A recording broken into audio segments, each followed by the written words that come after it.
बहू, घर को अपने पैरों से पवित्र करो। ममता घर की दहलीज पार कर ही रही होती है कि अचानक एक बहुत गंदी सी बास पूरे घर में फैल जाती है।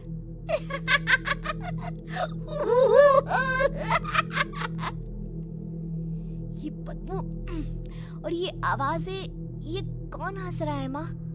अब ये पड़ोसी ना हमारे थोड़े अलग से है। कहाँ हम शाकाहारी और ये मांस मच्छी खाने वाले। छोड़, तू ध्यान मत दे और गृह प्रवेश कर।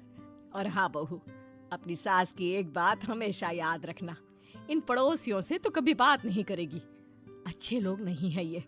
अपनी सास की ये बात मानेगी ना बेटा? हाँ माँ, जो आपकी मर्जी, मैं उनसे बात नहीं करूंगी। अगले दिन प्रिया अपनी पहली रसोई बनाने रसोई घर में जाती है। ये छोकी बात तो नाक में जा रही है। एक काम करती हूँ, खिड़की खोल देती हूँ। प्रिया खिड़की खोलने जाती है। इतने जाले, लगता है इस खिड़की को कभी खोला ही नहीं गया। पर ऐसा क्यों? ओह, नॉन वेज की स्मेल आती होगी ना। 2 मिनट के लिए खोल लेती हूँ, फिर बंद कर दूंगी। प्रिया खिड़की खोलती है। खिड़की खोलते ही उसकी नजर सामने वाले घर की खिड़की पर पड़ती है, जहाँ एक लड़की खड़ी होती है। हाथों में मेहंदी, लाल रंग की साड़ी, बिल्कुल सजी धजी, मानो प्रिया की तरह ही वो भी नई नवेली बहू हो। वो प्रिया को देखकर मुस्कुराती है। हे भगवान, माँ ने तो इनसे बात करने को मना किया था। प्रिया फौरन ही खिड़की बंद कर देती है और तवे पर चढ़े रोटी की ओर देखने लगती है, पर वहाँ रोटी न होकर मछली पड़ी होती है। ये क्या? पहली ही रसोई में इतनी बड़ी गलती!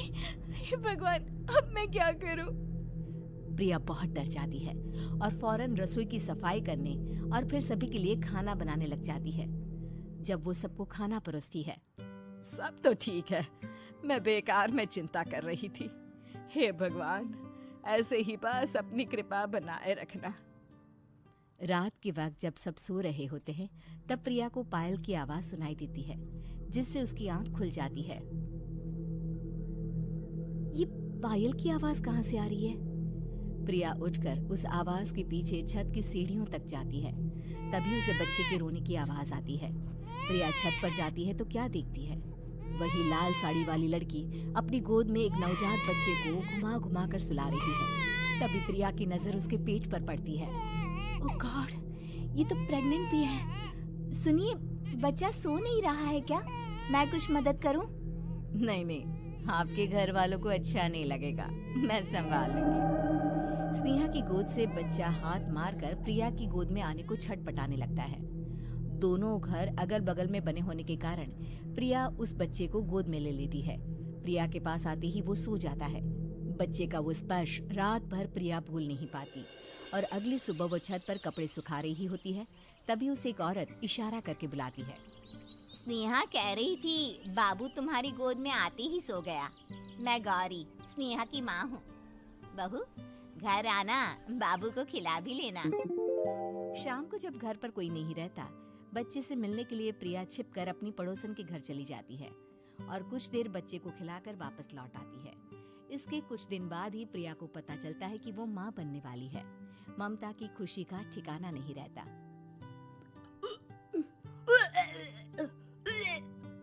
माँ जी, पता नहीं क्यों उल्टी आ रही है।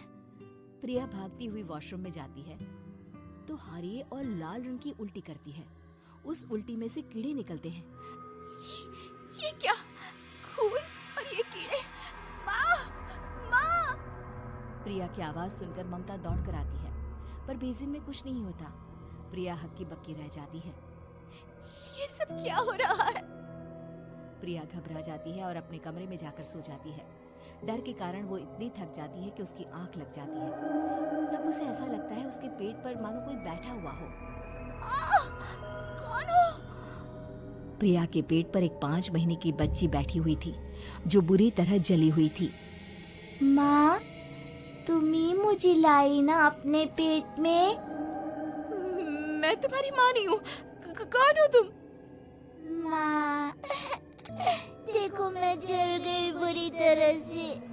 6 महीने पेट में रहने को भी मुझे नहीं मिला।